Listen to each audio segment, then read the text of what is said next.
ಇದು RCBಯ ಹೊಸ ಅಧ್ಯಾಯ. 16,706 ಕೋಟಿಗೆ ಮಾರಾಟವಾದ RCBಯ ಹೆಸರು ಇನ್ಮುಂದೆ ಬದಲಾಗುತ್ತಾ? ವೀಕ್ಷಕರೇ, ಈ ಸಲ ಕಪ್ ನಮ್ದೆ ಎಂಬ ಘೋಷಣೆ ಈಗ ಕೇವಲ ಅಭಿಮಾನಿಗಳ ಕೂಗಲ್ಲ. ಅದು ಭಾರತೀಯ ಕ್ರಿಕೆಟ್ ಇತಿಹಾಸದ ಅತಿ ದೊಡ್ಡ ವ್ಯವಹಾರದ ಕಿಚ್ಚು. ವೀಕ್ಷಕರೇ, ದಶಕಗಳ ಕಾಲ ಯುನೈಟೆಡ್ ಸ್ಪಿರಿಟ್ಸ್ ಕೈಯಲ್ಲಿದ್ದ ಬೆಂಗಳೂರಿನ ಹೆಮ್ಮೆಯ RCB ಈಗ ಹೊಸ ಮಾಲೀಕರ ತೆಕ್ಕೆಗೆ ಜಾರಿದೆ. ಸರಿ ಸುಮಾರು 16,706 ಕೋಟಿ ರೂಪಾಯಿ. ಹೌದು, ನೀವು ಕೇಳ್ತಾ ಇರೋದು ಸರಿ. ಆದಿತ್ಯ ಬಿರ್ಲಾ ಸಮೂಹದ ನೇತೃತ್ವದಲ್ಲಿ RCB ತಂಡದ ಭವಿಷ್ಯ ಈಗ ಬದಲಾಗಿದೆ. ಆದರೆ ಇಲ್ಲಿರುವ ಅಸಲಿ ಟ್ವಿಸ್ಟ್ ಏನು ಗೊತ್ತಾ? ಇದೇ ಮಾರ್ಚ್ 28ಕ್ಕೆ RCB ಮೊದಲ ಪಂದ್ಯ ಆಡ್ತಾ ಇದೆ.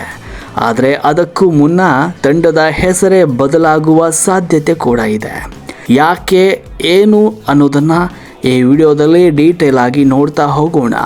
ವಿಡಿಯೋನ ಕೊನೆ ತನಕ ನೋಡಿ ಹಾಗೂ ನಮ್ಮ ಚಾನಲ್ಗೆ ಈಗಲೇ ಸಬ್ಸ್ಕ್ರೈಬ್ ಆಗಿ ಇಂತಹ ಇಂಟ್ರೆಸ್ಟಿಂಗ್ ಮಾಹಿತಿಗಳನ್ನು ಪಡೆದುಕೊಳ್ಳಿ. ವೀಕ್ಷಕರೇ, ಈ ಡೀಲ್ ಸಾಮಾನ್ಯದಲ್ಲ. ಆದಿತ್ಯ ಬಿರ್ಲಾ ಗ್ರೂಪ್ ಜೊತೆಗೆ ಜಗತ್ತಿನ ದೈತ್ಯ ಹೂಡಿಕೆದಾರರು ಕೈ ಜೋಡಿಸಿದ್ದಾರೆ. Blackstone equity firm, David Blitzer ಅವರ ಬೋಲ್ಟ್ ವೆಂಚರ್ಸ್, ಟೈಮ್ಸ್ ಆಫ್ ಇಂಡಿಯಾದ ಮೀಡಿಯಾ ಗ್ರೂಪ್. ಈ 4 ಶಕ್ತಿಗಳು ಒಟ್ಟಾಗಿ RCBಯ ಪುರುಷ ಹಾಗೂ ಮಹಿಳಾ ತಂಡಗಳನ್ನು ತಮ್ಮದಾಗಿಸಿಕೊಂಡಿವೆ.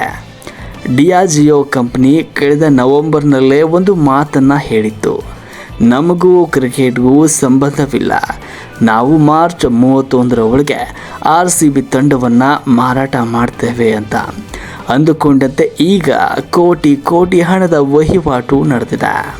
ಹೆಸರಿನ ಹಿಂದಿನ ಮಧ್ಯ ರಾಜಕೀಯ. ಈಗ ಎಲ್ಲರ ಮನದಲ್ಲಿರುವ ಪ್ರಶ್ನೆ, ರಾಯಲ್ ಚಾಲೆಂಜರ್ಸ್ ಎನ್ನುವ ಹೆಸರು. ಹೌದು, ರಾಯಲ್ ಚಾಲೆಂಜರ್ಸ್ ಹೆಸರು ಬದಲಾಗುತ್ತಾ?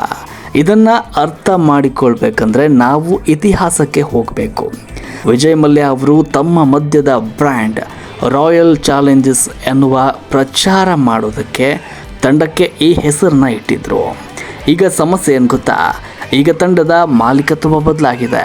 ಹೊಸ ಮಾಲೀಕರು ರಾಯಲ್ ಚಾಲೆಂಜರ್ಸ್ ಎಂಬ ಹೆಸರನ್ನು ಮುಂದುವರಿಸಿದ್ರೆ ಅದು ಹಳೆಯ ಮಾಲೀಕರ ಮಧ್ಯದ ಬ್ರ್ಯಾಂಡ್ಗೆ ಉಚಿತವಾಗಿ ಪ್ರಚಾರ ನೀಡಿದಂತಾಗುತ್ತೆ. ಆದಿತ್ಯ ಬಿರ್ಲಾ ಸಮೂಹವು ತನ್ನದೇ ಆದ ಬ್ರ್ಯಾಂಡ್ ಇಮೇಜನ್ನು ಹೊಂದಿದೆ. ಹಾಗಾಗಿ ಹೆಸರಿನಲ್ಲಿ ಬದಲಾವಣೆ ಬಹುತೇಕ ಖಚಿತ ಎನ್ನಲಾಗ್ತಿದೆ. ಅಭಿಮಾನಿಗಳ ಭಾವನೆ ವರ್ಸಸ್ ಬಿಸ್ನೆಸ್. RCB ಅನ್ನೋದು ಬರೀ ಹೆಸರಲ್ಲ, ಅದೊಂದು emotion. Virat Kohli, ABD Villiers, ದೊಡ್ಡ ಆಟಗಾರರು ಆಡಿದಂಥ ತಂಡ. ಆ ಕ್ರೇಜ್ ಸಣ್ಣದಲ್ಲ. ಆದಿತ್ಯ ಬಿರ್ಲಾ ಗ್ರೂಪ್ಗೆ ಒಂದು ದೊಡ್ಡ ಸವಾಲಿದೆ. ಹೆಸರು ಬದಲಿಸಿದ್ರು RCB ಎಂಬ ಶಾರ್ಟ್ ಫಾರ್ಮ್ ಉಳಿಸಿಕೊಳ್ಳೋದು ಹೇಗೆ? ಬಹುಶಃ ಅವರು ರಾಯಲ್ ಪದವನ್ನು ತೆಗೆದು ತಮ್ಮ ಬ್ರ್ಯಾಂಡ್ ಸರಿ ಹೊಂದುವಂತೆ, ಅಂದರೆ RCB ಎಂಬ ಅಕ್ಷರಗಳು ಬರುವಂತೆ ಹೊಸ ಹೆಸರನ್ನು ನಾಮಕರಣ ಮಾಡಬಹುದು. ಉದಾಹರಣೆಗೆ ರಿಲಯನ್ಸ್ ಹೇಗೆ ಮುಂಬೈ ಇಂಡಿಯನ್ಸ್ ಉಳಿಸಿಕೊಂಡಿದೆಯೋ ಹಾಗೆಯೇ ಬಿರ್ಲಾ ಗ್ರೂಪ್ ಹೊಸ ಮ್ಯಾಜಿಕ್ ಮಾಡಬೇಕಿದೆ. ಮಾರ್ಚ್ 28ರಂದು ಮೊದಲ ಪಂದ್ಯ RCB ಆಡ್ತಾ ಇದೆ. ಈ ಪಂದ್ಯಕ್ಕೂ ಮುನ್ನ ಹೊಸ ಲೋಗೋ, ಹೊಸ ಹೆಸರು ಅಥವಾ ಹೊಸ ಜೆರ್ಸಿ ಅನಾವರಣಗೊಳ್ಳುತ್ತಾ? ವಿಜಯ್ ಮಲ್ಯ ಕಾಲದ ಕೊನೆಯ ಕುರುಹು ಕೂಡ ಈಗ ಮರೆಯಾಗಿದೆ.